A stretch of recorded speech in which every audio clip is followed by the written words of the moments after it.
ಈ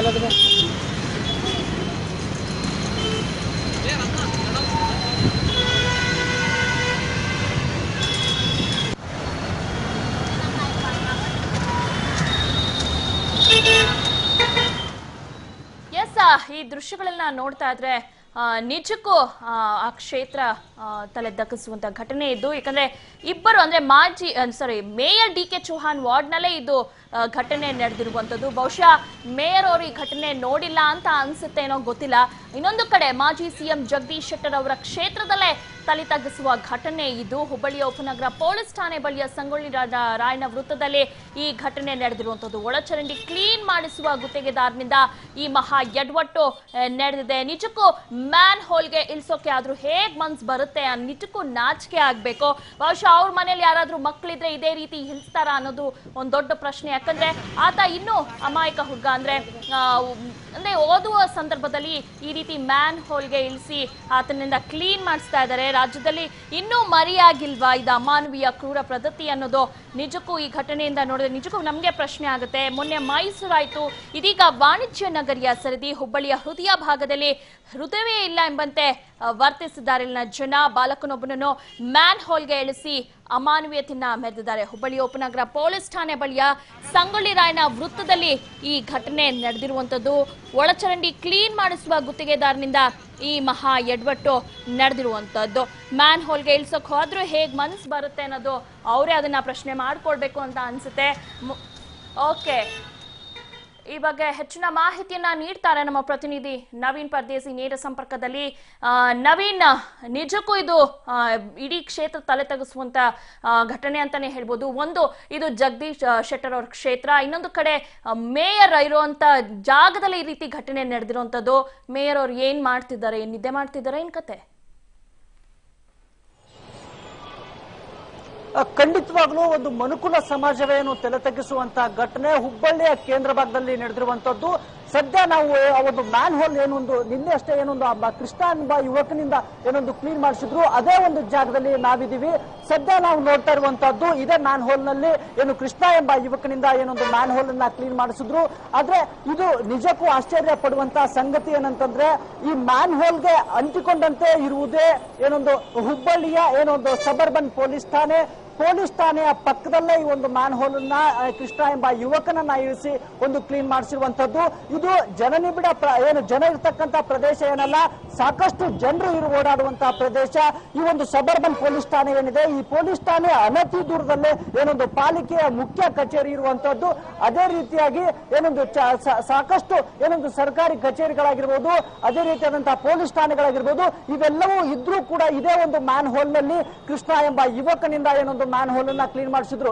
ಕೇವಲ 100-200 ರೂಪಾಯಿ ಕೊಟ್ಟರೆ ಯಾವ್ದೆಲ್ಲ ಬೇಕಾದ್ರೂ ಕೆಲಸ ಮಾಡ್ತಾರೆ ಅನ್ನೋ ಏನು ಗುತ್ತಿಗೆದಾರ ಇರ್ಬೋದು, ಅಧಿಕಾರಿಗಳು ಇರ್ಬೋದು, ಅವರಿಗೆ ನಿಜಕ್ಕೂ ನಾಚಿಕೆ ಆಗಬೇಕು. ಯಾಕಂತಂದ್ರೆ ಬಡತನದಿಂದ ಬೇಕ್ತಿರುವಂತ ಕಾರ್ಮಿಕರು ಏನೇ ದುಡ್ಡು ಕೊಟ್ರೆ ಏನೆಲ್ಲ ಕೆಲಸನ ಮಾಡೋಕ್ಕೂ ರೆಡಿ ಇದ್ದಾರೆ ಅಂತ ಹೇಳಿ ಈ ರೀತಿಯಾದಂತಹ ಕೆಲಸ ಮಾಡೋದು ನಿಜಕ್ಕೂ ಹುಬ್ಬಳ್ಳಿಯ ಜನತೆಯಲ್ಲಿ ಆಕ್ರೋಶ ಉಂಟಾಗಿದೆ. ಹೀಗಾಗಿ ಇಲ್ಲಿನ ಸಾಕಷ್ಟು ಸಾರ್ವಜನಿಕರು ನನ್ನ ಜೊತೆಗಿದ್ದಾರೆ. ಅವರು ಈ ಮ್ಯಾನ್ ಹೋಲ್ಗೆ ಈ ಜನರನ್ನ ಇಳಿಸಿ ಕೆಲಸ ಮಾಡಿದ್ದಕ್ಕೆ ಅವರೇನು ಹೇಳ್ತಾರೆ ಅನ್ನೋದನ್ನ ಕೇಳೋಣ. ಸರ್, ಮ್ಯಾನ್ ಹೋಲ್ ನಲ್ಲಿ ಒಬ್ಬ ಕಾರ್ಮಿಕನನ್ನ, ಅದು ಬಡ ಕಾರ್ಮಿಕನನ್ನ ಇಳಿಸಿ ಕೆಲಸ ಮಾಡಿಸ್ತಾ ಇದ್ದಾರೆ, ಇದಕ್ಕೆ ನಿಮ್ಮ ಪ್ರತಿಕ್ರಿಯೆ ಸರ್? ನಮ್ಮ ಗ್ರಾಮೀಣ ಪ್ರದೇಶದಿಂದ ಹೇಳೋದಪ್ಪ ಅಂತಂದ್ರೆ ಒಂದು ನಾಚಿಕೆ ಪಡುವಂತ ವಿಷಯ. ಬಲಭಾಗದಲ್ಲಿ ಕೋರ್ಟು, ಎದುರಿಗೆ ಚೆನ್ನಮ್ಮ ಸರ್ಕಲ್, ಹಿಂದ್ಗಡೆ ಪೊಲೀಸ್ ಸ್ಟೇಷನ್ ಇದ್ದ ಸ್ಥಿತಿಯಲ್ಲಿನೂ ಒಬ್ಬ ಸಣ್ಣ ಹುಡುಗನ ಇಳಿಸಿ, ಅದು ಆರ್ಥಿಕತೆಗಾಗಿ ಆ ಹುಡುಗ ಏನಾದ್ರೂ ಕೆಲಸ ಮಾಡಬಲ್ಲ ಅನ್ನೋದಕ್ಕಾಗಿ ಆ ಹುಡುಗನ ಕೈಲಿ ಈ ಕೆಲಸ ಮಾಡಿರಪ್ಪ ಅಂದ್ರ ಅದು ಮೋದಿ ಅವರು ಸ್ವಚ್ಛ ಭಾರತ ಅಭಿಯಾನ ಅಂತ ಹೇಳ್ತಾರ. ಇಲ್ಲಿ ಈ ರೀತಿ ಅಧಿಕಾರಿಗಳು ಕೆಲಸ ಮಾಡ್ತಾರಪ್ಪ ಅಂದ್ರ ಇದಕ್ಕೆ ನಾಚಿಕೆ ಪಡುವಂತ ವಿಷಯ ಬಿಟ್ಟು ಮತ್ತೆ ಏನು ಹೇಳಕ್ ಸಾಧ್ಯ ಇಲ್ಲ. ನಾವು ಪಾಲಿಕೆ ಅಂತ ಅಧಿಕಾರಿಗಳಾಗ್ಲಿ, ಆಮೇಲೆ ಅದಕ್ಕೆ ಬರುವಂತ ಮೇಯರ್ ಆಗ್ಲಿ, ಇಂತಹ ಕೆಲಸಗಳನ್ನ ನಡು ಹುಬ್ಬಳ್ಳಿಯಲ್ಲೇ ಮಾಡಿಸ್ತಾರಪ್ಪ ಅಂತಂದ್ರೆ ಏನ್ ಹೇಳೋದೈತಿ ಗ್ರಾಮೀಣ ಪ್ರದೇಶ. ಅದು ಒಂದು ಹುಡುಗ 100-200 ಕೊಡ್ತಾರಪ್ಪ ಅಂದ್ರೆ ಎಲ್ಲನೂ ಮಾಡ್ತಾರೆ ಹುಡುಗರು ಪಾಪ. ಆಮೇಲೆ ಬಡತನ ಅನ್ನೋದು ಬಹಳ ಕೆಟ್ಟ. 100 ರೂಪಾಯಿ ಕೊಟ್ಟ ನಾವು ಹುಡುಗನ ನಿಲ್ಲಿಸಿ ಮಾಡಿಸಿದಾರಪ್ಪ ಅಂದ್ರೆ ಬಹಳ ಕೆಟ್ಟ ಸರ್. ಸಾಮಾನ್ಯವಾಗಿ ಬಡತನ ಅಂದ ತಕ್ಷಣ ಈ ರೀತಿ ಕೆಲಸ ಮಾಡ್ತಾರಮ್ಮ. ಅಂದ್ರೆ ಈ ಬಡತನ ಈಗ ರೊಕ್ಕ ಕೊಟ್ಟರೆ ಈ ರೀತಿ ಕೆಲಸ ಮಾಡಿಸ್ಬೇಕಂತ ಅನಿಸ್ತದೆ, ಏನಕ್ಕೆ ಮಾಡಬಾರ್ದು ಅನಿಸ್ತದೆ? ಸಣ್ಣ ಮಕ್ಕಳು ಮಾಡಬಾರ್ದು, ಒಳ್ಳೆ ಕೆಲಸ ಮಾಡ್ಬೇಕು, ಶಾಲೆ ಕಲಿಬೇಕು, ಸ್ಕೂಲ್ಗೆ ಹೋಗ್ಬೇಕು. ಅವ್ರು ರೊಕ್ಕ ಕೊಡಿಸಿ ಗುತ್ತಿಗೆದಾರ ಏನದಾರಲ್ಲ, ಕಾಂಟ್ರಾಕ್ಟರ್ ಏನದಾರಲ್ಲ, ಅವ್ರು ಮಾಡ್ಸ್ಯಾರ, ಅವ್ರಿಗೆ ಏನಂತೀರಿ? ಅಂತದ್ ಮಾಡಿಸ್ಬೇಕು, ಅವ್ರು ಮಾಡಿಸ್ಬೇಡ್ರಿ, ಅಂತದ್ ಮಾಡಿಸ್ಬಾರ್ದು, ನಾಚಿಕೆ ಪಡ್ಬೇಕು ಅವ್ರಿಗೆ. ಅವರೇ ಕುಂತ್ಕೊಂಡ್ ತಿಂತಾರೆ, ಮಕ್ಕಳ ಕೈಲೇ ಕೆಲಸ ಮಾಡಿಸ್ತಾರೆ, ಅವರೇ ತಗೊಂತಾರೆ ದುಡ್ಡೆಲ್ಲ ತಗೊಂಡು ಎಲ್ಲ ಸತ್ಯನಾಶ ಮಾಡ್ತಾರ ಜೀವನ ಸಣ್ಣ ಮಕ್ಕಳದು. ನಂತರ ಪಾಲಿಕೆ ಹತ್ರ ಸಾಕಷ್ಟು ಯಂತ್ರೋಪಕರಣ ಇದೆ ಸರ್. ನಂತರ ಹೈಕೋರ್ಟ್, ಸುಪ್ರೀಂ ಕೋರ್ಟ್ ಈ ಮ್ಯಾನ್ ಹೋಲ್ ಗಳಲ್ಲಿ ಮನುಷ್ಯರ ನಿಲ್ಲಿಸಬಾರ್ದು ಅಂತ ಹೇಳ್ತಾ ಇದೆ. ನಂತರ ಪಾಲಿಕೆ ಹತ್ರ ಮ್ಯಾನ್ ಹೋಲ್ ಅನ್ನ ಕ್ಲೀನ್ ಮಾಡೋಕೆ ಸಾಕಷ್ಟು ಯಂತ್ರ ಇದೆ, ಆದ್ರೂ ಮನುಷ್ಯರ ನಿಲ್ಲಿಸಿ ಕ್ಲೀನ್ ಮಾಡಿಸ್ತಾ ಇದ್ದಾರೆ. ಇದ್ರ ಬಗ್ಗೆ ಹಣ ಉಳಿತಾಯ ಮಾಡೋದು ಸರ್. ಅವರಲ್ಲಿ ಏನಪ್ಪಾ ಅಂದ್ರೆ ಹಣ ಉಳಿತಾಯ ಮಾಡಬೇಕು. ಆಮೇಲೆ ಮ್ಯಾನುವಲ್ ಮಷಿನ್ ತಂದು ಇಲ್ಲಿ ನಿಂದಿರಿಸಿ ನಾವು ಏನು ಮಾಡೋದಾಗತ್ತೆ ಅನ್ನೋದು ಹುಡುಗರು ನಿಲ್ಲಿಸಿ ಕ್ಲೀನ್ ಮಾಡ್ತಾರೆ ಸರ್. ಹುಡುಗರಿಗೆ ಒಟ್ಟು ಅರೇಂಜ್ಮೆಂಟ್ ಕೊಡೋದು. ಮಾನವ ಜನ ಅಂತಂದ್ರೆ ಸಣ್ಣ ಪ್ರಮಾಣದಾಗ ಅದನ್ನ ಉಪಯೋಗ ಮಾಡ್ಕೋಬೇಕು ಅನ್ನೋ ತೀರಿ ಅವರು. ರೊಕ್ಕ ಹಣ ಉಳಿಸೋದಂದೇ ಕಾಂಟ್ರಾಕ್ಟರ್ ಕೆಲಸವನ್ನ ಅವ್ರನ್ನ ಇವ್ರು ನಿಲ್ಲಿಸಬಾರ್ದು ಅನ್ನೋ ತೀರಿ ಅವರಲ್ಲ ಅಂತ. ಸಣ್ಣ ಹುಡುಗರಾದ್ರೂ ಏನು ಒಟ್ಟು ಮ್ಯಾನುವಲ್ ಹೆಸರು ಸಾಕು, ರೊಕ್ಕ ಉಳಿದಿದ್ದಲ್ಲ, ಅದೇ ಒಂದು ಉದ್ದೇಶದಿಂದ ಅವ್ರು ಆ ರೀತಿ ಮಾಡ್ತಾರ ಅಂತ. ನಿಜಕ್ಕೂ ಇದು ಏನು ಇಲ್ಲಿ ಹುಬ್ಬಳ್ಳಿಯ ಜನತೆ ಒಂದು ಆಕ್ರೋಶ. ಸಾಕಷ್ಟು ರೀತಿಯಂತ ಏನೊಂದು ಈ ರೀತಿಯಾದಂತಹ ಕೆಲಸಗಳನ್ನ ಮಾಡಿಸಬಾರ್ದಿತ್ತು. ಯಾಕಂತಂದ್ರೆ ಪಾಲಿಕೆ ಹತ್ರ ಸಾಕಷ್ಟು ಮ್ಯಾನ್ ಹೋಲ್ ಗಳನ್ನ ಯೂಸ್ ಮಾಡೋದಕ್ಕೆ ಅಂದ್ರೆ ಕ್ಲೀನ್ ಮಾಡೋದಕ್ಕೆ ಸಾಕಷ್ಟು ಏನೊಂದು ಯಂತ್ರೋಪಕರಣಗಳು ಇದ್ರೂ ಕೂಡ ಮನುಷ್ಯರನ್ನ ಇಳಿಸಿ ಏನೊಂದು ಮ್ಯಾನ್ ಹೋಲ್ ಕ್ಲೀನ್ ಮಾಡಿಸಿದ್ದು ಅಮಾನುಷ ಕೃತ್ಯ ಅನ್ನೋದು ಇಲ್ಲಿನ ಜನರ ಆಕ್ರೋಶ ಆಗಿದೆ. ದಿವ್ಯಾ, ಓಕೆ, ಆ ಗುತ್ತಿಗೆದಾರ ಮಹಾನುಭಾವ ಎಲ್ಲಿದ್ದಾನೋ ಆತ ಅಲ್ಲ, ಆ ಹುಡುಗನನ್ನ ನೀವು ಮಾತಾಡ್ಸಕ್ಕೆ ಪ್ರಯತ್ನ ಪಟ್ರ ನವೀನ್? ಸುಮಾರು ಎಷ್ಟು ವಯಸ್ಸಿರ್ಬೋದು ಅವನು, ಮತ್ತೆ ಏನ್ ಮಾಡ್ಕೊಂಡಿದ್ದಾನಂತೆ ಆತ? ಅಂದ್ರೆ ಪ್ರಮುಖವಾಗಿ ಹುಬ್ಬಳ್ಳಿ ಅಂದಾಕ್ಷರ ಏನ್ ನೆನಪಿಗೆ ಬರುತ್ತೆ, ಇಲ್ಲಿ ಅನೇಕ ಕಾರ್ಮಿಕರು ಅಂತಂದ್ರೆ ಈ ಹುಬ್ಬಳ್ಳಿಯ ಕೇಂದ್ರ ಭಾಗನ ಇಟ್ಕೊಂಡು ಸುತ್ತಮುತ್ತಲಿನ ಗ್ರಾಮೀಣ ಪ್ರದೇಶದಲ್ಲಿ ಇರ್ತಕ್ಕಂತ ಬಡ ಜನರು ಇಲ್ಲಿ ಒಂದು ಕೂಲಿ ಕೆಲಸಕ್ಕಾಗಿ ಬರ್ತಾ ಇರ್ತಾರೆ. ಆ ಒಂದು ಸಂದರ್ಭದಲ್ಲಿ 100-200 ರೂಪಾಯಿ ಕೊಟ್ಟು ಆ ಕಾರ್ಮಿಕರನ್ನ ಏನೊಂದು ಈ ಒಂದು ಕೆಲಸಕ್ಕೆ ಯೂಸ್ ಮಾಡಿದ್ದಾರೆ. ಬಟ್ ಆ ಬಾಲಕ ಎಲ್ಲಿಯವನು, ಯಾರು ಆತ ಹೇಗೆ ಇದ್ದ ಏನೋದ್ರ ಬಗ್ಗೆ ಯಾವುದೇ ರೀತಿಯಾದಂತಹ ಮಾಹಿತಿಯೂ ಕೂಡ ಸದ್ಯಕ್ಕೆ ಲಭ್ಯ ಆಗ್ತಿಲ್ಲ. ನಂತರ ಪಾಲಿಕೆ ಅಧಿಕಾರಿಗಳು ಕೂಡ ಗುತ್ತಿಗೆದಾರನ ಹೆಸರನ್ನು ನವೀನ್, ನಿಮ್ನ ಮತ್ತೆ ಸಂಪರ್ಕಿಸ್ತೀವಿ. ಈಗ ನಮ್ಮ ಜೊತೆ ಮಾತಾಡೋದಕ್ಕೆ ಸ್ವತಃ ಮೇಯರ್ ಡಿ.ಕೆ. ಚೌಹಾಣ್ ಇದ್ದಾರೆ ದೂರವಾಣಿ ಸಂಪರ್ಕದಲ್ಲಿ. ಸರ್ ನಮಸ್ತೆ. ಸರ್ ನನ್ನ ಧ್ವನಿ ಕೇಳಿಸ್ತಿದ್ಯಾ? ಸರ್ ನಿಮ್ಮ ಗಮನಕ್ಕೆ ಬಂದಿದ್ಯಾ, ನಿಮ್ಮ ವಾರ್ಡ್ ನಲ್ಲಿ ಏನಾಗಿದೆ ಅಂತ ನಿಮ್ಗೆ ಇದಕ್ ಬಂದಿದ್ಯಾ ಸರ್ ಗಮನಕ್ಕೆ? ನಿಮ್ಮ ವಾರ್ಡ್ ನಲ್ಲಿ ಏನಾಗಿದೆ ಅನ್ನೋದ್ರ ಬಗ್ಗೆ ನಿಮ್ಮ ಗಮನಕ್ಕೆ ಬಂದಿದ್ಯಾ ಸರ್? ಹುಬ್ಬಳ್ಳಿಯಲ್ಲಿ ವಿಷಯ ತಿಳಿತಾ ಇಲ್ಲ ಸರಿಯಾಗಿ, ಮತ್ತೊಮ್ಮೆ ಹೇಳ್ರಿ ಮೇಡಮ್. ಸರ್ ಒಂದ್ ನಿಮಿಷ, ನಿಮ್ಗೆ ಬಹುಶಃ ಇದು ಗಮನಕ್ಕೆ ಬಂದಿಲ್ಲ, so let me tell you. ಹುಬ್ಬಳ್ಳಿಯ ಹೃದಯ ಭಾಗದಲ್ಲೇ ಏನಂದ್ರೆ ಹುಡುಗನನ್ನ ಮ್ಯಾನ್ ಹೋಲ್ಗೆ ಇಳಿಸಿ ಒಳಚರಂಡಿಯನ್ನ ಕ್ಲೀನ್ ಮಾಡಿಸಿದ್ದಾರೆ. ಅದು ಗುತ್ತಿಗೆದಾರ್ ಮಾಡಿರುವಂತ ಮಹಾ ದೊಡ್ಡ ಎಡವಟ್ಟು. ಅದು ನಿಮ್ಮ ವಾರ್ಡ್ ಅಲ್ಲೇ ಇದು ಆಗಿರೋದು. ನಿಮ್ಮ ಗಮನಕ್ಕೆ ಬಂದಿದ್ಯಾ ಸರ್? ನಮ್ಮ ವಾರ್ಡ್ ಅಂದ್ರೆ ನಮ್ಮ ವಾರ್ಡ್ 53 ವಾರ್ಡ್ ನಂಬರ್ ಸರ್. ಅದು 53 ಆಗ್ಲಿ ಸರ್, ಅದೇ ವಾರ್ಡ್ ಅಲ್ಲಿ ಆಗಿರೋದು. ಅದೇ ನಿಮ್ಮ ಗಮನಕ್ಕೆ ಬಂದಿದ್ಯಾ? ಹೌದಲ್ರಿ, ಯಾರು ಇದ್ದಾರೆ? ಯಾರು ಸರಿ, 1 ಮಿನಿಟ್ ಹೆಲ್ತ್ ಇನ್ಸ್ಪೆಕ್ಟರ್ ಇದ್ದಾನೆ ಕೇಳ್ತಾ ಇದ್ದೇನೆ ಮೇಡಮ್. ಇಲ್ಲಿ ನಮ್ಮ ಕಡೆ ಇದ್ದಾರೆ. ಇಲ್ಲಿ ಏನ್ ಸರ್? ಹಲೋ, ಹೆಲ್ತ್ ಇನ್ಸ್ಪೆಕ್ಟರ್ ಇದ್ದಾರೆ ನಮ್ಮ ಕಡೆ. ಹೆಲ್ತ್ ಇನ್ಸ್ಪೆಕ್ಟರ್ ಸರ್, ನಾವ್ ಲೈಸೆನ್ಸ್ ಎಲ್ಲ ಕೇಳಿಸ್ತಾ ಇರ್ತಾರೆ. ನಾನು ಕೇಳ್ತಾ ಇರೋದು, ಬಾಲ ಕಾರ್ಮಿಕರನ್ನ ಮ್ಯಾನ್ ಹೋಲ್ಗೆ ಇಳಿಸಿ ನೀವ್ ಈ ತರ ಕ್ಲೀನ್ ಮಾಡಿಸ್ತಿದ್ರಲ್ಲ, ಇದು ನಿಮ್ಮ ಗಮನಕ್ಕೆ ಬಂದಿಲ್ವಾ ಅನ್ನೋದು. ನಿಮ್ ಮನೇಲಿ ಯಾರಾದ್ರೂ ಮಕ್ಕಳನ್ನ ಇದೇ ತರ ಇಳಿಸಿ ನೀವು ಕ್ಲೀನ್ ಮಾಡಿಸ್ತೀರಾ ಸರ್? ಬಂದಿಲ್ಲ ಏನ್ ಸರ್? ನಮ್ ಗಮನಕ್ಕೆ ಬಂದಿಲ್ಲ ಮೇಡಮ್, ನಮ್ ಗಮನಕ್ಕೆ ಬಂದಿಲ್ಲ ಸರ್. ಅಲ್ಲ ಸರ್, ಮೀಡಿಯಾ ಎಲ್ಲ ಪ್ರಚಾರ ಆಗಿದೆ, ನಿಮ್ಮ ಗಮನಕ್ಕೆ ಎಲ್ಲಿ ಬರುತ್ತೆ ಸರ್? ನೀವು ಮಲ್ಕೊಂಡಿರ್ತೀರಾ ಅಲ್ವಾ ಮೋಸ್ಟ್ಲಿ, ಅದಕ್ಕೆ ಗಮನಕ್ಕೆ ಬಂದಿರಲ್ಲ. ನಿಮ್ಮ ಮನೇಲಿ ಮಕ್ಳು ಯಾರಾದ್ರೂ ಈ ರೀತಿ ಇಳಿದ್ರೆ ನಿಮಗೆ ಗಮನಕ್ಕೆ ಬರುತ್ತೆ, ಬೇರೆಯವ್ರ ಮಕ್ಳು ಅಲ್ವಾ, ಅದಕ್ಕೆ. ನಾವು ಎಂತೂ ಮಲ್ಕೊಳ್ಳೋದಿಲ್ಲ ಮೇಡಮ್. ಅವರು ಮತ್ತೆ ಇದೇನೇ ಆಗಿದ್ರದ್ದು ನೀವು ನೋಡ್ತಿದ್ದೀರಾ ಸರ್? ಸ್ವಲ್ಪ ಟಿವಿ ಆನ್ ಮಾಡಿ ನೋಡಿ ಸರ್, ಪಬ್ಲಿಕ್ ಟಿವಿಯನ್ನ. ನೋಡ್ತೇನೆ, ಇಲ್ಲೇ ಇದ್ದಾರೆ ನಮ್ಮ ಅಧಿಕಾರಿಗಳು, ಇಲ್ಲೇ ಇದ್ದಾರೆ, ಕೇಳ್ತಾ ಇದ್ದೇನೆ. ನಮ್ಮ ಆಫೀಸರ್ ಇದ್ದಾರೆ ಇಲ್ಲಿ. ಅಲ್ವಾ ಸರ್, ನಿಮ್ ವಾರ್ಡ್ ಅಲ್ಲಿ ಏನಾಗ್ತಿದೆ ಅನ್ನೋದು ನಿಮ್ಗೆ ಗೊತ್ತಿಲ್ಲ ಅಂದ್ರೆ ಇನ್ನು ನೀವ್ ಏನ್ ನಿರ್ವಹಿಸ್ತೀರಾ ಸರ್? ಮತ್ತೆ ತಗೊಳ್ತಾ ಇದ್ದೇನೆ, ಈಗ ಜಸ್ಟ್ ಮಾಹಿತಿ ತಗೊಳ್ತಾ ಇದ್ದೇನೆ ನೋಡ್ರಿ, 1 ನಿಮಿಷ. ಅಲ್ಲ ನಾವ್ ನಿಮ್ಗೆ ಇದನ್ನ ಹೇಳ್ಬೇಕಾ ಸರ್? ನಿಮಗ್ ಗೊತ್ತಿಲ್ವಾ ನಿಮ್ ವಾರ್ಡ್ ಅಲ್ಲಿ ಏನಾಗ್ತಿದೆ ಅನ್ನೋದನ್ನ? ನಿಮ್ಮ ಜವಾಬ್ದಾರಿ ಬಗ್ಗೆ ನಿಮ್ಗೆ ಗೊತ್ತಿಲ್ಲ? ಅಧಿಕಾರಿಗಳು ಹೇಳಿಲ್ಲ ಇನ್ನು, ಅಧಿಕಾರಿಗಳು ಹೇಳ್ತಾ ಇದ್ದಾರೆ. ಅಧಿಕಾರಿಗಳು ಯಾಕೆ ಸರ್ ಹೇಳ್ಬೇಕು? ನಿಮಗ್ ಗೊತ್ತಿರಲ್ವಾ ನಿಮ್ ವಾರ್ಡ್ ಅಲ್ಲಿ ಏನಾಗ್ತಿದೆ ಅಂತ? ನೀವ್ ಮೇಯರ್ ಆಗಿ ಸರ್ ಕೆಲಸ ಮಾಡ್ತಿದ್ದೀರಾ? ಮತ್ತೆ ನಾವು ಬೇರೆ ಬೇರೆ ಇದು 67 ವಾರ್ಡ್ ಅಡ್ಡಾಡ್ತಿದ್ದೀವಿ. ಇರ್ಬೋದು ಸರ್, ಅದೆಲ್ಲ ನಿಮ್ ಕೇಳಲ್ಲ. ನಾನ್ ಕೇಳ್ತಿರೋದು ನಿಮ್ ವಾರ್ಡ್ ಅಲ್ಲಿ ಏನಾಗ್ತಿದೆ, ನಿಮ್ ವಾರ್ಡ್ ಅಲ್ಲಿ ಏನಾಗ್ತಿದೆ ಅದನ್ನ ನೋಡಿ. ಮೇಯರ್ ಕತೆ ಬಿಡಿ, ನಿಮ್ಮ ವಾರ್ಡ್ ಅಲ್ಲಿ ಏನಾಗ್ತಿದೆ ಅದನ್ನ ಹೇಳಿ ಸರ್. ನಮ್ಮ ಕಮಿಷನರ್ ನೀವು ಮೇಯರ್ ಆಗಿನೇ ಕಾರ್ಯನಿರ್ವಹಿಸಿ, ನಿಮ್ಮ ಸ್ವಂತ ವಾರ್ಡ್ ಅಲ್ಲಿ ಏನಾಗ್ತಿದೆ ಅನ್ನೋದೇ ನಿಮಗ್ ಗೊತ್ತಿಲ್ಲ. ಇನ್ನು ಮೇಯರ್ ಆಗಿ ನೀವು ಏನ್ ಸರ್ ಕಾರ್ಯನಿರ್ವಹಿಸ್ತೀರಾ ನೀವು? ಮೇಡಮ್, ನಾನು ರಿಪೋರ್ಟ್ ತಗೊಳ್ತಾ ಇದ್ದೇನೆ, ಕಮಿಷನರ್ ಫೋನ್ ಮಾಡಿ ರಿಪೋರ್ಟ್ ತಗೊಳ್ತಾ ಇದ್ದೀನಿ. ಅದೇ ನಾವ್ ನಿಮ್ಗೆ ಹೇಳ್ಬೇಕಾ ಸರ್? ಅದಕ್ಕೂ ಮುಂಚೆ ನಿಮ್ಗೆ ಏನಾಗಿದೆ ಅಂತ ಗೊತ್ತಿಲ್ಲ ಅಂದ್ರೆ ಆ ಗುತ್ತಿಗೆದಾರ ಒಬ್ರು ಇದಾರಲ್ಲ, ಅವ್ರನ್ನು ಡಿಸ್ಮಿಸ್ ಮಾಡ್ಬೇಕು ಸರ್. ಯಾಕಂದ್ರೆ ಅವ್ರು ಅಲ್ಲಿ ನಿಂತ್ಕೊಂಡು ಏನ್ ಮಾಡ್ತಿರ್ತಾರೆ ಅಂತ. ಒಬ್ಬ ಅಮಾಯಕ ಹುಡುಗನ್ನ ಈ ರೀತಿ ಮ್ಯಾನ್ ಹೋಲ್ಗೆ ಇಳಿಸಿದಿರಲ್ವಾ ಸರ್? ಅದೆಲ್ಲ ಆದ್ಮೇಲೆ ಬಾಳ ಕಾರ್ಮಿಕರನ್ನ ಬಳಸೋದ್ ತಪ್ಪು, ಅದರಲ್ಲಿ ಮ್ಯಾನ್ ಹೋಲ್ಗೆ ಇಳಿಸಿದ್ದೀರಾ. ಏನ್ ಸರ್ ಇದೆಲ್ಲ? ನಾವು ಇಳಿಸುವುದಿಲ್ಲ, ಮ್ಯಾನ್ಹೋಲ್ ಆಗಿ ಇಳಿಸಿದ್ರೆ ನೀವು ದೃಶ್ಯಗಳು ನೋಡಿ ಸರ್. ನಾವೇನ್ ಸುಳ್ಳು ಹೇಳಕ್ಕೆ ನಮ್ಗೆ ಏನ್ ತಲೆ ಕೆಟ್ಟಿದೆ? ನೀವು ನೋಡಿ ಸ್ವಲ್ಪ. ಇಲ್ಲ, ಸುಳ್ಳು ಹೇಳ್ತಾ ಇಲ್ಲ ಮೇಡಮ್. ತಾವು ನಮ್ದು ಮಾತ್ರ ಕೇಳ್ರಿ. ನಮಗೆ ರಿಪೋರ್ಟ್ ತಗೊಳ್ತಾ ಇದ್ದೇನೆ, ಕಮಿಷನರ್ ಫೋನ್ ಮಾಡೀನಿ, ನಾನು ಹೆಲ್ತ್ ಇನ್ಸ್ಪೆಕ್ಟರ್ಗೆ ಜಾಯಿಂಟ್ ಕಮಿಷನ್ಗೆ ಈಗ ಮಾತಾಡ್ತಾ ಇದ್ದೇನೆ. ಈಗ ತಾವು ಹೇಳಿದ ಮೇಲೆ ನಮ್ಗೆ ಗೊತ್ತಾಯ್ತು. ಯಾವಾಗ ಕ್ರಮ ತಗೊಳ್ತೀರಾ ಸರ್? ಅದು ಅವ್ರ ಮೇಲೆ ಕ್ರಮ ತಗೊಳ್ತೀವಿ ನಾವು. ಕ್ರಮ ತಗೊಳ್ತೀರಾ? ಈಗ 5 ನಿಮಿಷ ನಿಮ್ಗೆ ಆಕ್ಚುಲಿ ವಿಷಯನೇ ಗೊತ್ತಿಲ್ಲ. ಒಂದು, ಎರಡನೇದು ಈಗ ರಿಪೋರ್ಟ್ ತಗೊಳ್ತಾ ಇದ್ದೀರಾ. ಏನ್ ಸರ್ ಇದು ರೆಸ್ಪಾನ್ಸಿಬಿಲಿಟಿ ನಿಮ್ದು? ನಮ್ಗೆ ಇದು ನೀವು ಹೇಳಿದ ತಕ್ಷಣ ಗೊತ್ತಾಯ್ತು. ಈಗ ರಿಪೋರ್ಟ್ ತಗೋತಾ ಇದ್ದೇನೆ. ನೀವು ರಿಪೋರ್ಟ್ ತಗೊಳ್ತೀರಾ ಎಲ್ಲ? ಓಕೆ, ಆಮೇಲೆ ನೆಕ್ಸ್ಟ್ ಏನು? ನೆಕ್ಸ್ಟ್ ಸ್ಟೆಪ್ ಏನ್ ಸರ್? What next? ಅವ್ರ ಮೇಲೆ ಕ್ರಮ ತಗೊಂತೀವಿ, ಕಾಂಟ್ರಾಕ್ಟರ್ ಮೇಲೆ ಕ್ರಮ ತಗೊಳ್ಳೋದಲ್ಲ ಸರ್, ಆತನ್ನ ಡಿಸ್ಮಿಸ್ ಮಾಡ್ತೀರಾ ಇಲ್ವಾ?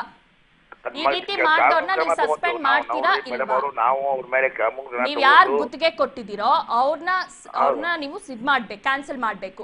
ಆಗುತ್ತಾ ಇಲ್ವಾ ಸರ್? Very simple. ಆದ್ರೆ ಯಾರು ತಪ್ಪು ಮಾಡ್ಯಾರ ಅವ್ರ ಮೇಲೆ ಕಾನೂನಿನ ಕ್ರಮ ತಗೊಂತೀವಿ ನಾವು. ಕಾನೂನಲ್ಲಿ ಏನ್ ಬರ್ತೀವಿ ಆ ಕ್ರಮ ತಗೋತೀವಿ ಸರ್. ಗುತ್ತಿಗೆದಾರನ ಕೃಷ್ಣದು ಗುತ್ತಿಗೆ ಕ್ಯಾನ್ಸಲ್ ಆಗುತ್ತಾ ಇಲ್ವಾ? ನಿಮ್ ಕೈಲಿ ಆಗುತ್ತಾ ಇಲ್ವಾ? ಇದು ಮಾಡ್ತೀವಿ ನಾವು, ಕಮಿಷನ್ ಜೊತೆ ಕೂಡಿ ಮಾಡ್ತೀವಿ. ಈಗ ಮಾಡಿ ನಿಮ್ಗೆ ರಿಪೋರ್ಟ್ ಸರ್ 5 ಗಂಟೆಗೆ ಮತ್ತೆ ನಿಮ್ಮನ್ನ ಸಂಪರ್ಕಿಸ್ತೀವಿ. ನೀವು 5 ಗಂಟೆ ಅಂತ ಹೇಳ್ತಾ ಇದ್ದೀರಾ. ನಿಮ್ಗಿನ್ನೂ ಅರ್ಧ ಗಂಟೆ ಟೈಮ್ ಕೊಡ್ತೀವಿ ಸರ್. ನಿಮ್ಮ ಗಮನಕ್ಕೆ ನಾವೇ ತರಿಸಿದೀವಿ. ನೋಡೋಣ ನೀವೇನ್ ಕ್ರಮ ತಗೊಳ್ತೀರಾ ಅಂತ. ಕ್ರಮ ಎಲ್ಲದಕ್ಕಿಂತ ಅದನ್ನ ಡಿಸ್ಮಿಸ್ ಮಾಡ್ಬೇಕು, ಕ್ಯಾನ್ಸಲ್ ಮಾಡ್ಕೋಬೇಕು ನಿಮ್ಮ ಗುತ್ತಿಗೆನ. ಅಷ್ಟೇ ನಾವು ಕೇಳ್ಕೊಳ್ಳೋದು. ನಾನು 5 ಗಂಟೆಗೆ ನಿಮ್ಮನ್ನ ಮತ್ತೆ ಸಂಪರ್ಕಿಸ್ತೀವಿ ಸರ್. ದಯವಿಟ್ಟು ಫೋನ್ ರಿಸೀವ್ ಮಾಡಿ 5 ಗಂಟೆಗೆ. ನಾನು ಅಷ್ಟೊತ್ತಿಗೆ ನಿಮ್ಮನ್ನೇ ಮತ್ತೆ ಸಂಪರ್ಕಿಸ್ತೀವಿ ಸರ್. Thank you sir public TV ಜೊತೆ ಮಾತನಾಡೋದಕ್ಕೆ. ಓಕೆ, ಇದೀಗಷ್ಟೇ ಮೇಯರ್ ಡಿ.ಕೆ. ಚೌಹಾಣ್ ವಾರ್ಡ್ನಲ್ಲಿ ಇದ್ರ ಬಗ್ಗೆ ಮಾತಾಡಿದ್ರು. ಆಕ್ಚುಲಿ ಅವ್ರಿಗೆ ವಿಷಯನೇ ಗೊತ್ತಿಲ್ಲ, ಏನಾಗಿದೆ ಅಂತಾನೆ ಗೊತ್ತಿಲ್ಲಂತೆ. ಸೊ ಈ ವಿಚಾರನ ನಾವು ಪಬ್ಲಿಕ್ ಟಿವಿಯವರೇ ಅವ್ರಿಗೆ ಹೇಳಿದೀವಿ ಏನಾಗಿದೆ ಅಂತ. ಇದಾದ ನಂತರ ಅವರು ಭರವಸೆನ ಕೊಟ್ಟಿದ್ದಾರೆ. 5 ಗಂಟೆ ಅಷ್ಟರಲ್ಲಿ ನಾನು ಕ್ರಮವನ್ನ ತೆಗೆದುಕೊಳ್ತೀನಿ ಅಂತ ಕೂಡ ಅವರು ಹೇಳಿದ್ದಾರೆ. ನೋಡೋಣ ಅವರು ಮೇಯರ್ ಅವರು ಯಾವ ರೀತಿ ಕ್ರಮ ತಗೊಳ್ತಾರೆ ಅಂತ. ಬಟ್ ಒಟ್ಟಾರೆ ಇದು ಒಂದು ರೀತಿ ಬೇಜಾರಿನ ಸಂಗತಿ. ಒಬ್ಬ ಮೇಯರ್ ಆಗಿ, ಒಬ್ಬ ರೆಸ್ಪಾನ್ಸಿಬಿಲಿಟಿ ವ್ಯಕ್ತಿಯಾಗಿ ಅವರ ಕ್ಷೇತ್ರದಲ್ಲಿ ಏನ್ ನಡೀತಿದೆ ಅನ್ನೋದೇ ಗೊತ್ತಿಲ್ಲ. ನಮ್ಮ ಮೂಲಕ ಅವರು ಕೇಳ್ಕೊಂಡು ಕ್ರಮ ತಗೊಳ್ಳೋದು ಇದು ಎಷ್ಟರ ಮಟ್ಟಿಗೆ ಸರಿ? ಜನ ಯಾವ ರೀತಿ ವೋಟ್ ಮಾಡ್ತಾರೆ ಅನ್ನೋದನ್ನ ಇವರು ಕೂಡ ಪ್ರಶ್ನೆ ಮಾಡ್ಕೊಳ್ಬೇಕು. ಯಾಕಂದ್ರೆ ಈ ರೀತಿ ಘಟನೆಗಳು ಒಂದೆರಡಲ್ಲ, ಬೇರೆ ಜಿಲ್ಲೆಗಳಲ್ಲೂ ಕೂಡ ಇದೇ ರೀತಿ ನಡೀತಿದೆ. ಬಹುಶಃ ಸಂಬಂಧಪಟ್ಟ ಅಧಿಕಾರಿಗಳು ಇದ್ರ ಬಗ್ಗೆ ಆದಷ್ಟು ಎಚ್ಚೆತ್ತುಕೊಳ್ಬೇಕು ಅನ್ನೋದಷ್ಟೇ ನಮ್ಮ ಆಶಯ.